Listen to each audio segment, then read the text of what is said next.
TBS Markets এর আজকের পর্বে সবাইকে স্বাগতম। দর্শক, আজকের পর্বটি আমরা একটু ভিন্নভাবে সাজিয়েছি। একজন বিদেশি অতিথি আমাদের সঙ্গে আছেন স্টুডিওতে, mister Vineet Rai, founder and chairman of Avishkar Group, an impact investment group based in Mumbai. They are investing globally. They have asset under management of 1.3 billion. Please welcome to the show, Mr. Vineet. Thank you so much for having me. You are here to participate the first Dhaka Sankalp. Why you are thinking the next Sankalp should be Dhaka? Well, I think first, thank you for having me on the show. I'm here simply because this is my fourth visit in last 10 years to Dhaka. But this is a very important one. I came to Dhaka initially to investigate if we can participate in the local markets to create impact enterprises by making investments here. But this visit is actually to proactively participate in what we call building of an ecosystem that would allow Bangladesh to have a very strong internal ecosystem of entrepreneurs that are trying to make a difference to the lives of the people. Not only would actually there be entrepreneurs, but every other actor, so investors, both international and local, as well as the government participation, so that we can actually build the right basics for Bangladesh to thrive going forward. Okay. What is impact investing? If you please elaborate for our viewers. So if you actually go back to the last century, 20th century, 20th century is known for creation of wealth.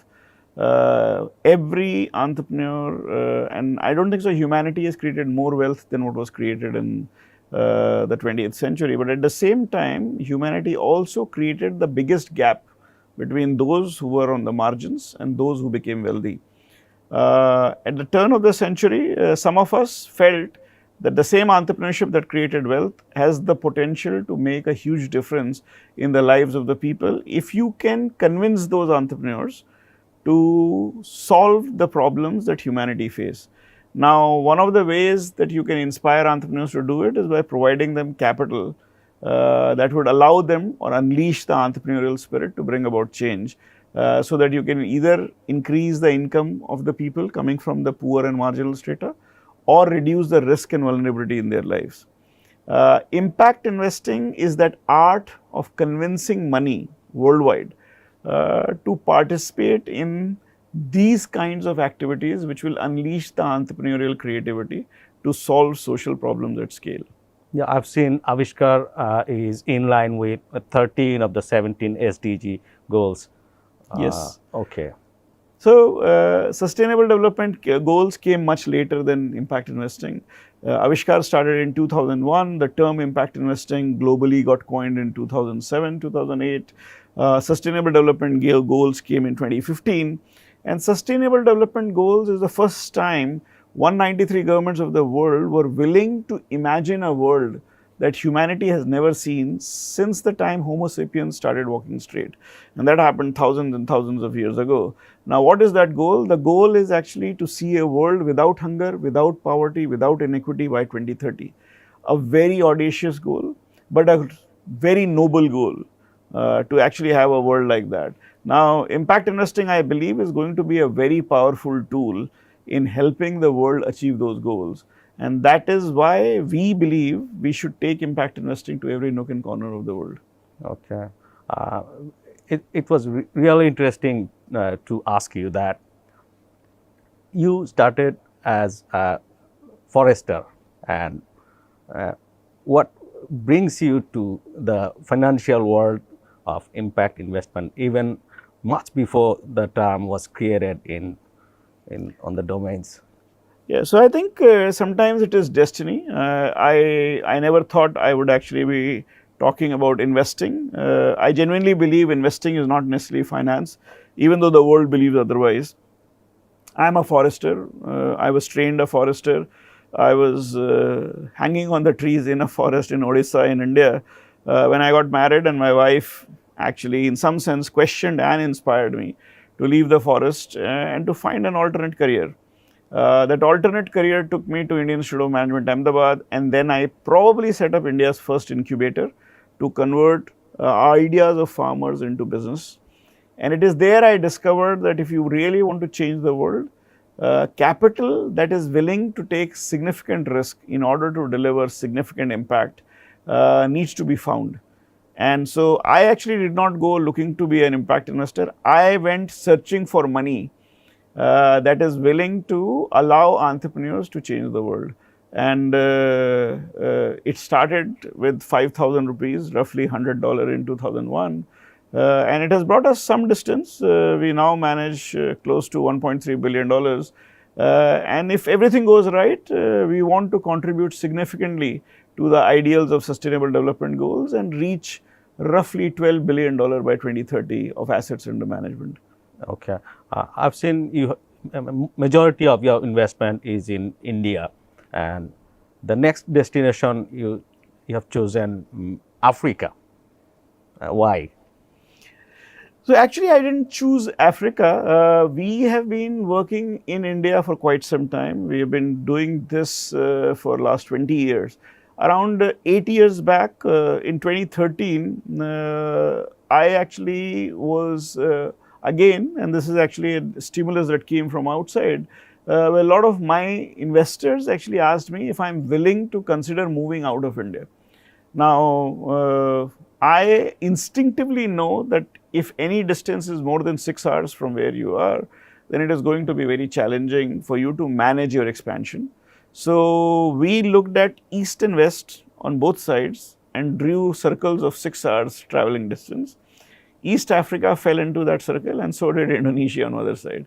So Avishkar started expanding both toward East Africa as well as toward Indonesia, Bangladesh, Sri Lanka at the same time between 2013 and 2016.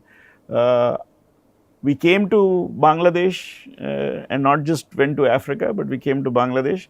But we did not come to Bangladesh with Sankalp, which is what we did in Africa. We went with Sankalp. Our belief was we have the capability and capacity to create a very strong ecosystem, and then we should participate with significant capital. In Bangladesh, we came with capital first, and now we are coming with other skills of ours. One of that is actually creating the local ecosystem. And I'm very hopeful and very confident that like in Africa, we just concluded our 10th Sankalp, 1,200 people from 47 countries, large 500 entrepreneurs, around 300, 400 different kinds of investors, capacity building institutions, etc. I think sooner or later, we might actually be seeing maybe in 5 years' time or 7 years' time, a similar number of people from across the globe participating in Bangladesh. Given so that you have a very large population, a very entrepreneurial population, and you have a very large market locally. So I'm actually very hopeful that what we have done in Africa, what we achieved a little bit in Indonesia, we should be able to replicate and make a significant difference to the Bangladesh local ecosystem. It's not that we have not done that. We actually conceptualized as early as 2015-16 the Bangladesh Angel Network. We conceptualized it, we worked with the local parties to create it, and I'm actually very proud of what Bangladesh Angel Network has achieved. And I'm very, very surprised and very for the forward-looking nature that Bangladesh Angel Network has shown by launching the Bangladesh Women Angels Network or Investors Network, which I believe is very forward-looking. Okay. So Sankalp is the Impact Investment Summit. Yes. Okay. What are the impacts you have created in your major portfolio markets like India? If you please share. Yeah. So let me actually take you back to when I started. I started with $100, 5,000 rupees. My ideal was that can I actually inspire more entrepreneurs to bring about change in India? And when I actually started investing in those entrepreneurs, we were able to actually build not one, not two, 60 odd, 70 odd large companies that are actually impacting lives. We have done so in handicrafts, in water, in sanitation, in health, in toilets, in waste recycling, in circular economy, in microfinance, in banking, in fintech. And today, if I have to actually simply define what we have done in terms of numbers, Avishkar Group manages 1.3 billion, has actually 8,000 employees. But more interestingly, we have created more than 120,000 jobs. We have made a difference to the life of around 500,000 people in terms of livelihood increase. And through the investments that we have made, in India or across the markets? Well, across the markets. Okay. And roughly through these investments that we have made, we reach out and touch the lives of 13 crore people. As you can understand, that's a very large number. But we have also started playing a very significant role in sequestering carbon, that is influencing climate change. And we have just announced our first fund, which is going to actually sequester carbon, and that may have actually a big role to play in Bangladesh as well, given that not just India, not just Bangladesh, but the whole world is impacted by what we see as massive climate change. We have launched a fund that would actually play a very cutting edge role in both attracting capital, but building, and in a very simplistic way, growing trees in remote areas so that we can actually trade in carbon and participate in the net zero claim of large number of companies worldwide. Okay. I've seen in the last 1 or 2 years that Avishkar has been growing its funds through the increasing response from investors.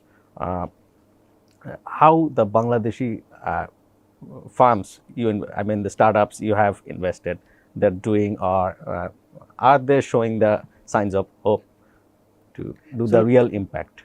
So we have in last six years invested around $14 million in Bangladesh, which is a very small amount of money given the size and scale of the market.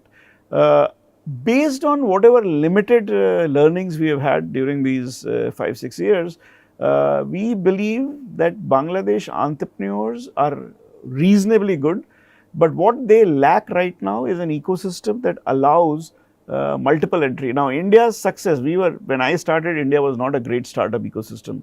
It was not a great impact ecosystem as well.